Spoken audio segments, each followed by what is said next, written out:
Isang magandang araw at hapon o gabi sa bawat isa sa atin, maging po sa mga nag-prayer meeting po sa mga oras na to, no, sa ating kanya-kanyang mga lugar. At tayo po muli ngayon nagsama-sama po, no, upang makinig muli ng salita ng Diyos sa ating gawain. At salamat po sa Panginoon, no, sa kanyang patuloy na pangunguna, sa pagbibigay niya po talaga ng wisdom at leading sa pagbuo po ng mga magiging topic po natin, no, sa mga ganitong gawain. So with that, alamin na po natin ang ating tema for today. Sabay-sabay rin basahin in 1, 2, and 3.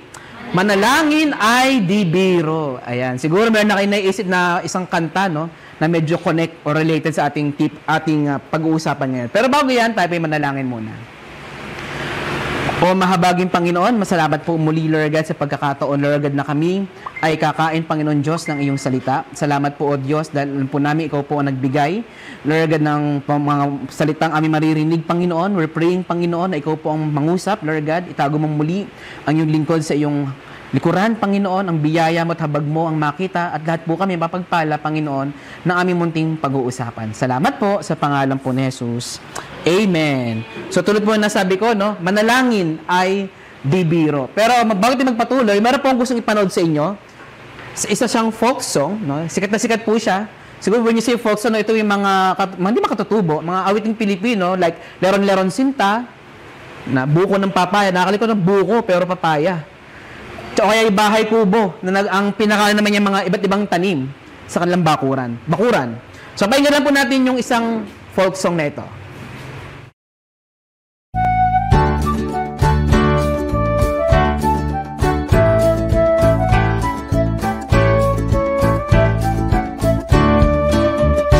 Magtanim ay di biro, maghapong nakayuko, di naman makatayo, di naman makaupo. Braso ko'y namamanhid, baywang ko'y nangangawit, binti ko'y namimintig sa pagkababad sa tubig. Sa umaga pagising, ang lahat iisipin, kung saan may patanim, may masarap na pagkain. Braso ko'y namamanhid, baywang ko'y nangangawit, binti ko'y namimintig sa pagkababad sa tubig. O, di ba? Ang magtanim ay di biro, no? Salamat sa Panginoon sa mga kapwa ating Pilipino magsasaka na talaga ang tiyaga-tiyaga nilang magtanim sa gitna ng tirik na araw. Kasi kung wala pong magsasaka, wala pa tayong kinakaing bigas ngayon, no? Pinapakita po ng ginawa nila, meron po dong saya at hirap. Complete na po natin yung pagtatanim na natin mukhang madali. Yung akala natin parang lagay-lagay lang tayo ng mga palay-palay sa lupa, pero meron silang parang kakaibang skills. Hirap in a sense dahil nga bukod sa tirik ang araw, sila nagtatanim, ang katotohanan po ng buhay medyo binibili mga palanim nila na medyo mura. Kasi kaya parang mahirap sa damdamin nila na parang after maghirap ng mga ilang buwan, ilang taon, ito lang yung sasahurin namin. And worst, kapag inaabot yung mga paninim nila ng tag-ulan. So, isa yun sa pinakamahirap na pwede naramdaman ng isang magsasaka sa kanyang pananim. So, kung paano magtanim ay di biro, alam naman po din po natin na ang manalangin ay di biro. Agree ba kayo doon? Diba? Bigyan ko na po kayo ng 4 na dahilan. Bakit struggle minsan ang manalangin? So, siguro magkaka-idea na kayo kung ano-ano to, no? Pero hayaan nyo lang pong ibahagi ko po sa inyo. Unang dahilan, pakibasa ng mga tinamaan. 1, 2, 3. Tinatamad. Lahat tayo tinatamad. Lahat tayo dumaranas ng ganyang pakiramdam na katam, no? In short for, katamaran. Ito yung mga tipong napakababa ng physical energy natin. Yung mga tipong ayaw natin mag-exert ng effort. So, batid na, alam natin yung kwento ni Juan Tamad, di ba? Di ba si Juan Tamad nakahiga lang siya sa ilalim ng puno ng bayabas ata yun? Na kung tutusin, kayang-kanya nang abutin. Kayang-kaya na nga niyang kagatin. Kumbaga, angat lang siya ng konti Pero dahil pinangatawanan niya pagiging tamad niya, no, naging na siya ng panahon na gusto niya bumagsak na lang sa bibig niya yung bunga. At ganoon tayo minsan mga mananampalataya. Tinatamad tayo. No, tinatamad tayong manalangin. Siguro sa umpisa, okay. Pero dumating sa puntong dry season na parang nakakatamad naman. Magpipray na naman. Di ba yung magsasaka? Sa umaga daw, pagising, iniisip niya, saan kaya meron pananim? Kasi po, majority po ng mga magsasaka natin ay nakikisaka lang po sila.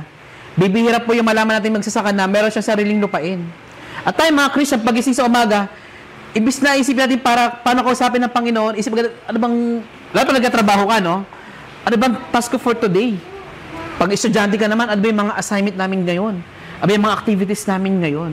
At marami pang iba. So, katamaran, nararanasan nating lahat yan. Pangalawa, hindi ka nga tamad, masyado ka namang busy. No? Nauubos ang oras natin sa dami ng ating mga ginagawa.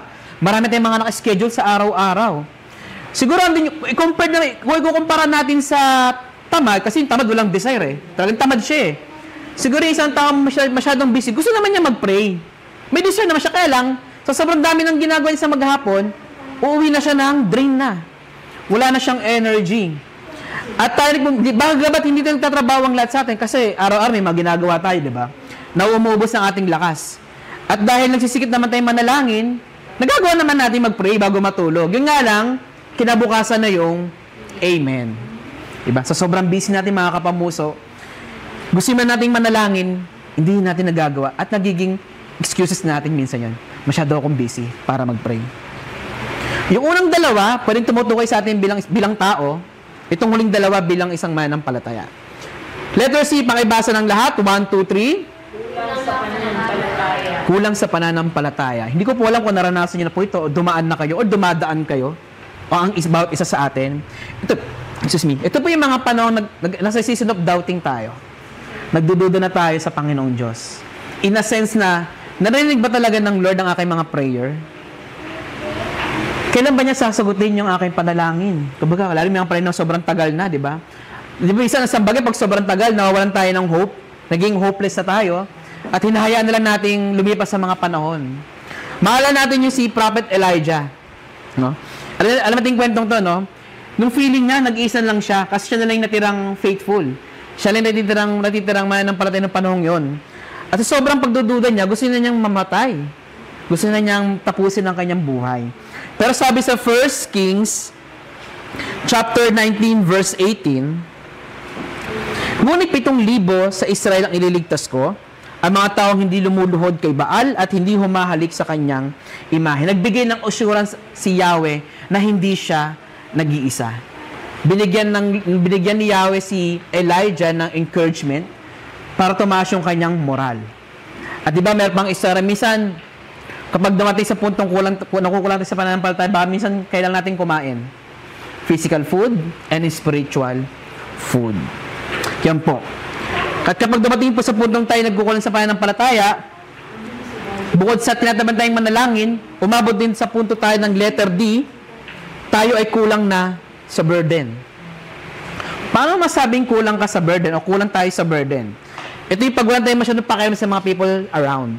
Wala akong pakialam sa'yo, wala akong pakialam dito, at wala akong pakialam sa inyo na mga nanonood. Umaabot yung ganun yung burden na, kasi may natin kanya-kanyang struggle, right? May kanya-kanya tayong mga pinagdadaanan. Kumbaga, may problema na ako, paproblemahin pa ba kita? Di ba?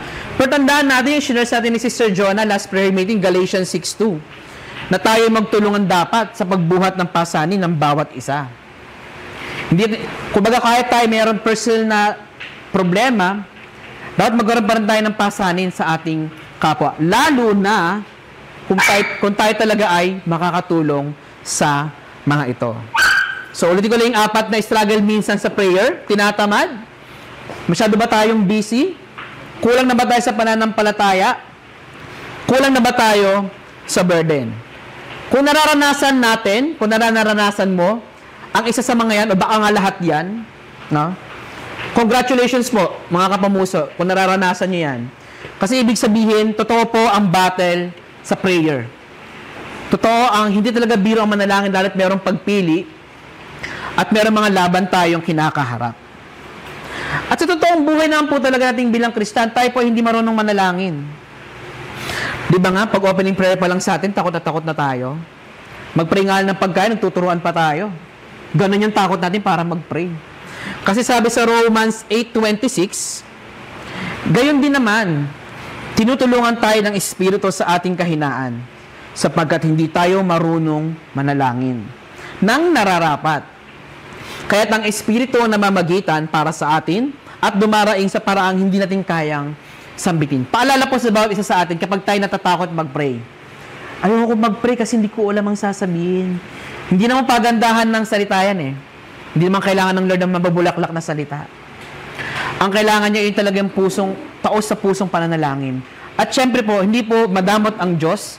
Pinadala niya ang banal na Espiritu para tayo itulungan mag-pray. Let the Holy Spirit speak in our prayer. Kung magagamitin ng banal na Espiritu yung ating isip, yung ating bibig, yung ating dila, para manalangin. At magugulat na lang tayo siguro, kung minsan, try natin humingi ng tulong sa banal na Espiritu, ako ba talaga yung nag-pray? Kung bagay ikaw mismo sa sarili, magugulat ka na, parang hindi ako yung nag-pray. Kasi ang Holy Spirit ang tumutulong at tutulong sa atin. Kaya mga kapamuso, huwag tayong matatakot mag-pray ha, pag na-assign ho tayo ha. Pag gano'n, hihingan kita ng tulong sa banal na Espiritu. Siyempre, panampalatayan po natin yan, na siya itutulong sa atin. At syempre, sino bang pinaka-perfect example na nag-iwan sa atin ng prayer? Syempre, ang ating Panginoong Jesus, no? Bago po siya mangaral sa Galilea, sabi sa Mark 1:35, pakibasa mo rin sabay-sabay, 1, 2, and 3. Madaling araw ay bumangon na si Jesus at nagpunta sa isang lugar na walang tao at doon ay nanalangin siya. Kaya niyo yun? Lalo pag malamig ang panahon? Gigising na madaling araw para mag-pray? Bibihira yun. Siguro siguro ang lahat talagang devotion mo, no? At commitment mo talagang, sige Lord, every 4 a.m. babangon ako para manalangin. Kasi the more na tahimik ang paligid, the more sa tingin ko, mas maririnig natin ang tinig ng Diyos. Kasi po minsan, kaya hindi natin naririnig ang tinig ng Panginoon kasi sobrang ingay natin. In a sense na, ginagawa nating gene si Lord. Pengi noon. Lord, pengi nito. Lord, pengi ng ganyan. Isa sa natutunan, di ko matandaan sa kung natutunan eh. Yung bigyan natin lagi ang Panginoon ng moment para siya naman na magsalita. Parang, Lord, sige Lord, ikaw naman yung, after kong magdadaldal dito, after kong magraran sa'yo, no? After kong magpasalamat sa'yo, ikaw naman, Lord, bigyan kita ng pagkakataon mag-speak. Pero syempre, kung kalooban niya mangusap, ha? Baka mamaya 3 oras ka na dyan. Wala pa rin, di ba? Depende po yung kung ang Panginoon ay kung loloobin niya, no, na siya ay mangusap. Pero yung ganong commitment na madaling araw, sa kasarapan ng tulog ng mga tao sa paligid nyo, babangon tayo para mag-pray, no? Bumangon ng Panginoong Jesus bumangon ng Panginoong Jesus para manalangin bago siya magsimulang mangaral. Ibig sabihin po ito, bago po tayo gumawa ng mga gawain natin sa maghapon, ang pananalangin ay dapat maging bahagi po ng ating gawain. Yun po yung example na iniiwan natin Panginoong Jesus. Gaano ka man ka-busy, gaano man bigat ang nararamdaman mo, mga kapamuso, dapat pagdilat pa natin sa umaga bukod sa pagpasalamat, maglaan tayo ng oras sa Panginoon para manalangin. Hindi mo kailangan magluluhod. Hindi mo kailangan, kung may kwarto ka, napaka-bless mo naman. Di may sarili kang kwarto. Pero kung ang lugar may simple lang, kaya nga tagpuin ng Panginoon dyan, kahit nasaan ka pa, ng higaan mo. Ang gusto lang niya, yung oras mo, yung commitment mo. So, ang tanong, bakit ba dapat manalangin? Tanongin ko kayo, sagutin sa mga sarili, bakit kayo nagpe-pray? Kasi Lord, kailangan ako eh. Pag wala akong kailangan, doon magpe-pray. Ba't ka nagpe? Kasi may sakit ako eh. Yun po yung kalungkutan talaga ng buhay. Pero bakit ba tayo nanalangin, mga mananampalataya? Kasi, ito'y pagkilala sa makapangyarihang presensya ng Diyos sa bawat sitwasyon. Pag tayo nananalangin, bukod sa nag-release tayo sa Panginoon, pinagtitiwala natin sa Kanya yung ating sitwasyon. Halimbawa, sa mga nag-a-apply ng trabaho, Lord, ikaw na pong bahala sa application ko. Normal prayer yan, di ba? Sa mga nag-aaral, Lord, ikaw na pong bahala sa exam ko. Ikaw na pong bahala magpasa sa akin, etc. etc. Iniaasa natin sa Panginoon ang bawat araw natin. Kaya tayo nagpe-pray kasi humihingi tayo ng tulong sa Kanya. At kapag tayo ay hindi nananalangin, kapag hindi natin ginagawa ang manalangin, tila sinasabi natin sa ating sarili o sa iba na walang Diyos. Na walang Diyos na kayang tumulong sa iyo, sa atin, na walang Diyos na kayang mag-alis sa iyo or sa atin sa anumang nararanasan mo ngayon o pinagdadaanan mo sa buhay na ito. Kaya nga, di ba, may kasabihan tayo mga Kristiyano, mga manampalataya, there is power in Jesus and in prayer. Merong kapangyarihan sa pananalangin. Alam ko po, bawat isa sa inyo dito, ay meron pa totoo. Nung minsan nananalangin siya at nakita niya o siya mismo, naranasan niya kung paano sumagot ang Panginoon sa kanyang panalangin. Kaya po, wala pong imposible kapag tayo ay nananalangin. At dapat, yun din po ay ating pananampalatayaan. Ayan. So, siguro mga kapamuso, nag-iisip-isip na kayo, no? Mukhang kailangan ko ng i-revive yata ang aking personal prayer life. Kailangan ko natin ibalik ulit yung... Minsan po, no, pag dumating sa ganung punto, try po natin i-recall, paano ba tayo nagsimula sa Panginoon? Di ba nagsimula sa pang-init natin? Di ba? Sige, lahat ng gawin, aatinan ko. Yung mga tipong kulang na lang, tumira ka na sa church. So, sobrang active natin.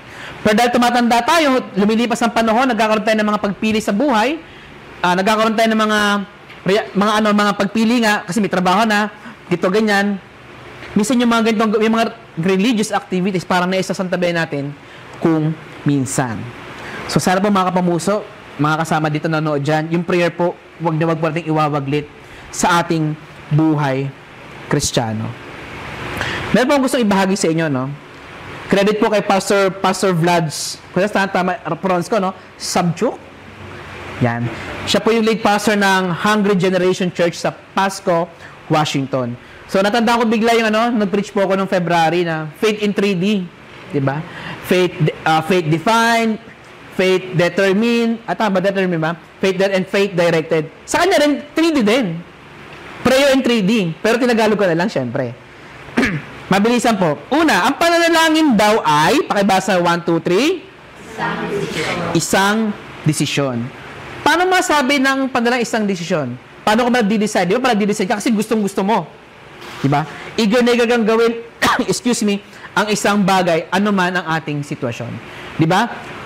Parang ganito yan eh. Kahit anong mangyari, kahit nilalagnat ako dahil gusto kong maglingkod sa Panginoon, babangon ako at dudurugin ko siya. Yung kaaway, yung sakit, dudurugin ko. Diba? Nag-decide tayo minsan sa buhay natin na napaka-eager natin. Why not?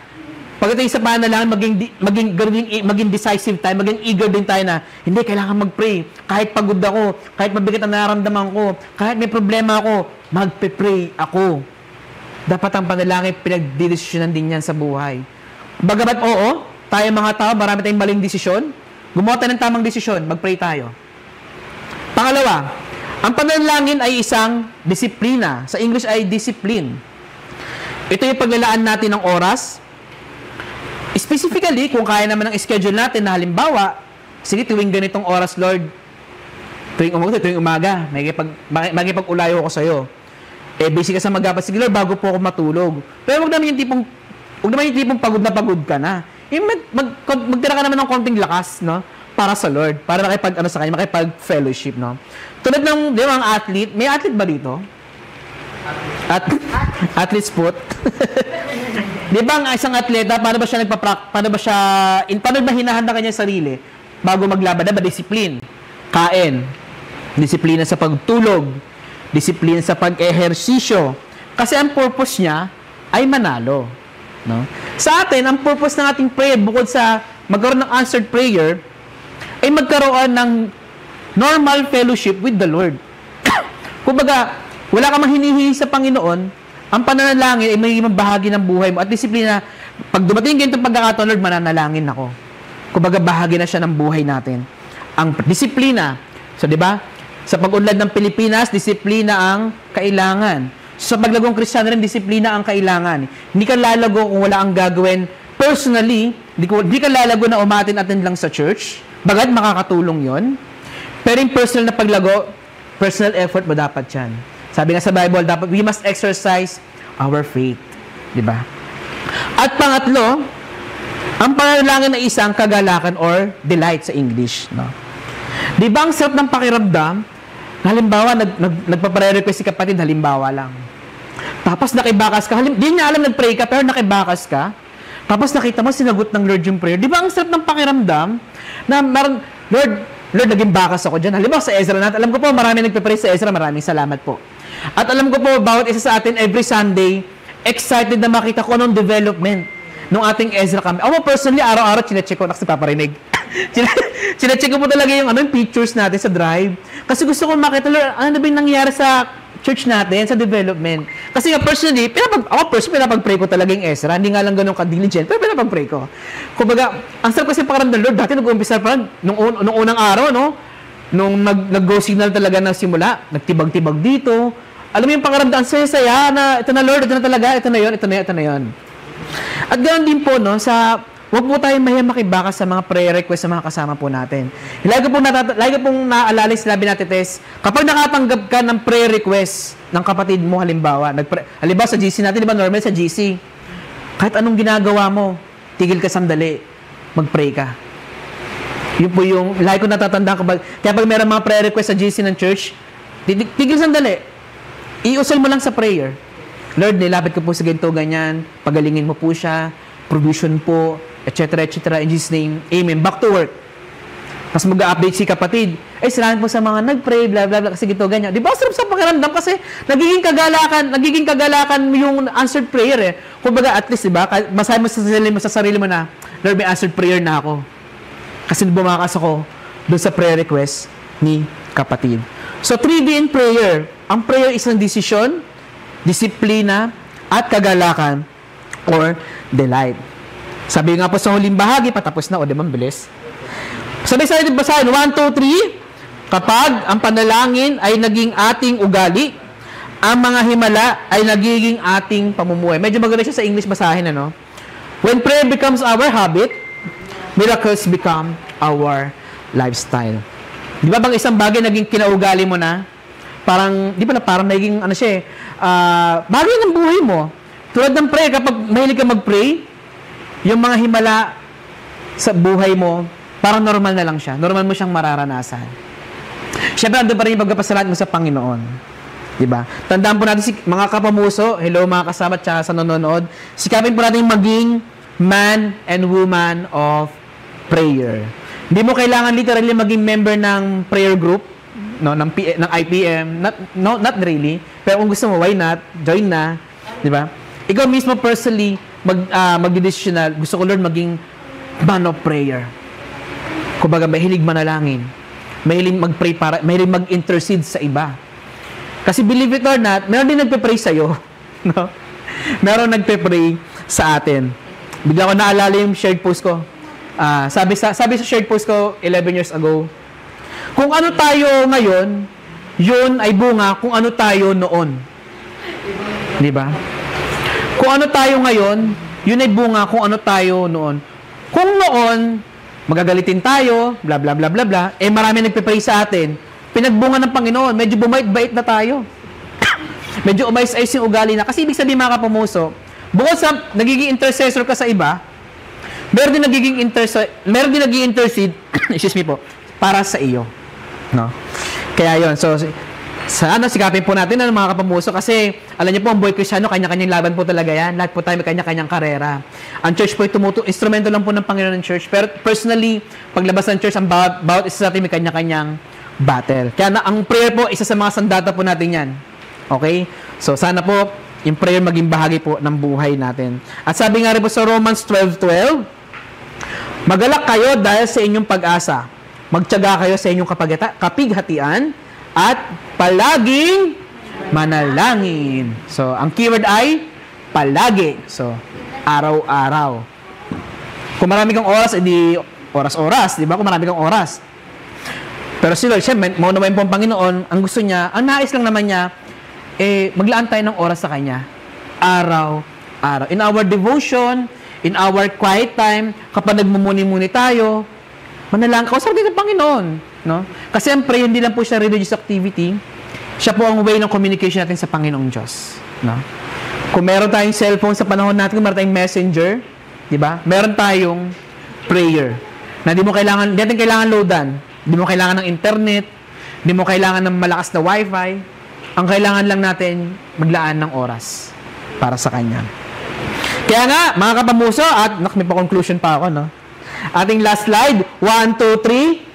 Ang manalangin ay anyurin ng pagtatanim, hindi biro. Kung minsan ay mahirap, ngunit sa huli ay may dulot pa rin na saya. Magtanim ay di biro. Mahirap magtanim? Dahil ang prayer din po ay pagtatanim. Mahirap din yan. Pero sa huli, kahit mahirap yan, merong dulot na saya, lalo kapag nakita natin yung katugunan ng Diyos sa ating mga itinanim sa panalangin. Manalangin po tayo mga kapamuso. O mahabaging Panginoon, maraming salamat po sa munting paalala niyo po sa bawat isa sa amin. Salamat po, O Diyos, dahil alam po namin, ginising mo po kami, yung mga natutulog po namin Spirit, Panginoon Lord God. Kung kami man po ay nasa season, Lord God, na ang prayer po namin ay hindi na tulad ng dati, Panginoon. Salamat, Panginoon, sa mensahe ito dahil po tutulungan mo po kami, Lord God, na muli, Lord God, na mag-apoy, Panginoon. Simula sa prayer, lumuhod, Panginoon, sa iyo sa panalangin. Bigyan mo po kami, Lord God, ng pasanin, Panginoon, para sa kapwa po namin. Hindi wag po kami maging makasarili in prayer, Panginoon. Lalo, Lord God, meron ka namang binibigay sa aming isipan, Panginoon, at iusal, Panginoon, sa prayer. Lord, thank you po. Dahil nga ang panalangin ay di biro, kami ay nagtatanim din, Panginoon. At umaasa kami, Lord God, sa iyong katugunan. Umaasa po kami, Lord God, sa iyong pagpapalago, sa iyong pagtugon, Panginoon, sa tinakda mong oras at panahon. Mabuting Diyos, maraming salamat po. And we pray, Panginoon, Lord God, na hindi po maging kabigatan sa amin ang makipag-encounter sa iyo, Lord God, sa araw-araw. Salamat po sa pangalan po ni Jesus. Amen and amen. Papagpalang gabi po sa ating lahat.